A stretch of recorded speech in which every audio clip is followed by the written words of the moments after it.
this idea of, are they doing it wrong? Is their style wrong? And I've always said, since the very, very early days of my career when I was mentoring traders, I always remember in those debriefs, I used to say to traders, and I used to say it so often, there is no right and wrong in trading. Okay, there is this fixation that, am I doing it wrong? Am I doing it right? Unfortunately, like I said, trading's just a path of self-discovery. Okay, and the way you do it is the right way. So don't let anyone tell you that's wrong, that's right. You have to ultimately determine what's wrong and right for yourself. Now, you can scalp the markets, you can swing trade the markets. There's a number of ways you can make money in the markets, okay? Style of trading is very, very personalized. And the mistake I'm seeing far too many traders make is they're trying to adopt the style of the person they're looking up to, or the YouTube channel they're watching, or that trader that made 300K in one event watching the Fed. Stop doing that. Okay, stop sort of trying to be a chameleon and, sort of blending to someone else's approach. It won't work for you. Why? Because at the end of the day, your style is dependent on 5 factors. Okay, and I'm going to go through those in a moment. But I just want to talk a little bit about, when I started trading as a trader. Okay.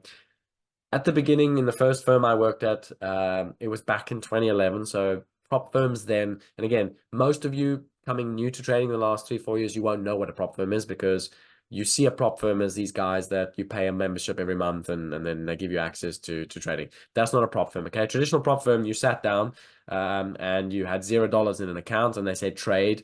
If you lose more than $500 a day, stop. And if you make any money, we split it. Okay, and if you lose money, I'm going to kick you out the door. If you lose too much money, I'm going to kick you out the door. That was prop. Okay, doesn't really exist anymore, for the simple reason that, if you a little bit of a history lesson, back in the day in 2011, a lot of the prop firms were incentivized by the exchanges to bring new traders on, and the incentive was very simple.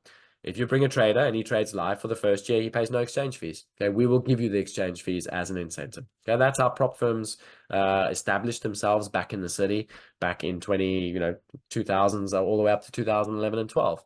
Those incentives disappeared, and as a result, the prop firms have mostly disappeared. The point is, okay, that prop firm, because they were incentivized by the structure of traders clicking a lot, they very much taught a style of trading that was geared towards that. They said, sit down, I want you to use very tight stops, 3, 4, 5 tick stops, and I want you to take very small winners, because I don't really care if you make P&L, I care if you click a lot and you don't lose any of my money. That's objectively the best thing for our firm, okay? So most of the traders coming out of that era were geared towards scalping, because that was the philosophy and the culture of the firm, okay? And that's key, because so many traders, I remember so many, obviously I was a mentor then, and I used to sit in debriefs every single day with the traders, and I would lead the debriefs and I would talk to the traders, and I'd see so many different traders, from rocket scientists to educators to scientists to, all coming at this with different personality traits, all being forced into this sort of scalping type of trading. And the reality is, it didn't work for most of them, because at the end of the day, your style of trading is very personalized, okay? Fast forward a few years, I moved to a different prop firm, and that prop firm had a very different cultural approach when it came to style. They were very much geared towards risk event trading, okay? And very much so, a lot of the traders have done very well with that style, but traders coming into that environment look at it and say, oh, wow, I'm expected to use a lot of size on trading an FOMC meeting, and it's not natural to everyone. Okay, and so again, some traders are forced into a style of trading that doesn't necessarily suit them. Okay, the result is what happens? Well, they don't make any money. And what I don't like, and this is the key point I want you to learn, is that I never want a trader to think that, oh, I couldn't make money trading risk events, therefore I cannot be a trader. That's false, okay? At the end of the day, there are many styles to trading. And if you're going to force yourself to adopt someone else's style and it doesn't work, don't accept that as, oh, I can't trade. Accept that as, oh, I cannot trade with that specific style. Okay, very, very key to just drive home that point. Now, in terms of the, sort of 5 key factors that determine style, first is your personality type. Okay, if you're someone that loves a fast-paced environment, or you like to take time making decisions, well, day trading and scalping is obviously more geared towards fast-paced environments. If you're someone that doesn't want to be forced into a corner into making quick, rapid decisions, well, then day trading is not for you. Okay, so your personality style is very, very important in determining, are you going to be a day trader? Are you a bit more of a swing trader? Or are you going to perhaps just do one trade every couple of days? Okay, how much time do you have available? Right? If you've only got 2-3 hours a day, stay far away from day trading. There's no point, because The whole point of why day trading works is that I'm giving myself 7, 8 hours to take risk, to make back losses, and to make money. I'm giving myself a long period of time, a number of opportunities in which I can make money. That's why day trading works. So if you've only got 2, 3 hours, there's no point in being a day trader. Don't force yourself into an environment that is never going to be opportunistic for you. Okay. So likewise, if you've got obviously, lots of time, if you've got 10, 12 hours a day and you want to commit your career to this, then yes, you are geared towards day trading and you will reap the benefits of being a day trader. Okay. What about your strengths and weaknesses? Okay. So infrequently do I see traders looking at trading of, well, what am I good at?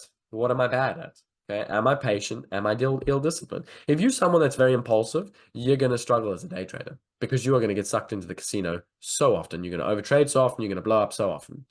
Okay, now sure, yes, we can control that impulsiveness, but only to a degree, right? You've got to play to your strengths and weaknesses. If you're someone that's super patient and you can sort of stay analytical despite, the pressure of the situation, well, then yes, you would be a fabulous swing trader and you'd be capable of sitting in trades for a long period of times. Now, one example I can use for you over the years, I remember I started my first swing account in 2014, I want to say. So I had two accounts. I had a day book and I had a swing book. And I can tell you from experience, they are two absolutely different skill sets. The muscle memory required for day trading is extremely different to swing trading. Okay, being very good at day trading has got different characteristic traits to swing trading. And the one that comes to mind all the time is as a swing trader, okay, I'm naturally wanting to use a little bit more leverage and I'm using tighter stops, bigger targets. As a swing trader, okay, I'm using smaller size, therefore I've got bigger stops. But I do have to sit with those bigger stops and take bigger targets, otherwise it'll never work. And as a day trader, that doesn't come naturally. Sitting for 6 hours in a trade is nigh on impossible when I'm used to sitting in a trade for 6 minutes. Right? And that's important to stress. Sure, you can learn to be good at the one and good at the other, but ultimately, remember, they are different characteristic personality traits. Okay, so just factor in what are your strengths, what are your weaknesses, play to your strengths, okay, and ultimately sidestep your weaknesses. What's your risk tolerance? Right? You need to be aware of your risk tolerance. Do you like taking risks? Do you like getting smacked in the face 10 times, 10 losers in a row? If you do, you'll be a good day trader. If you're someone that takes it emotionally, takes it personally, sees it as a sort of the markets are against you, don't become a day trader. It'll be too hard for you, right? So make sure that you understand what your risk tolerance is. If you're someone that wants to play it safe, stick to day trading. Stick to doing a couple of trades every month, all right? Finally, your financial goals. Very, very important. If you just want to make steady returns every year, you perhaps want to just beat the S&P 500, make 15, 20% a year, managing a book, stick to swing trading. Keep it nice and simple. Keep the risk nice and low. Go with the trends. Don't overcomplicate it. You don't have to be super smart day trading, scalping. You don't have to do all these crazy ass things. Okay. Keep it super simple because your objective is just to make a simple, 12 to 20% return. If you're ultimately looking for absolute rewards, if you want to double your account, you want to make 100% returns, well, welcome to day trading. It can happen there, but it means you got to sit at your desk 12 hours a day. You got to wait for those opportunistic moments, and you got to be capable of deploying aggressive leverage at that point.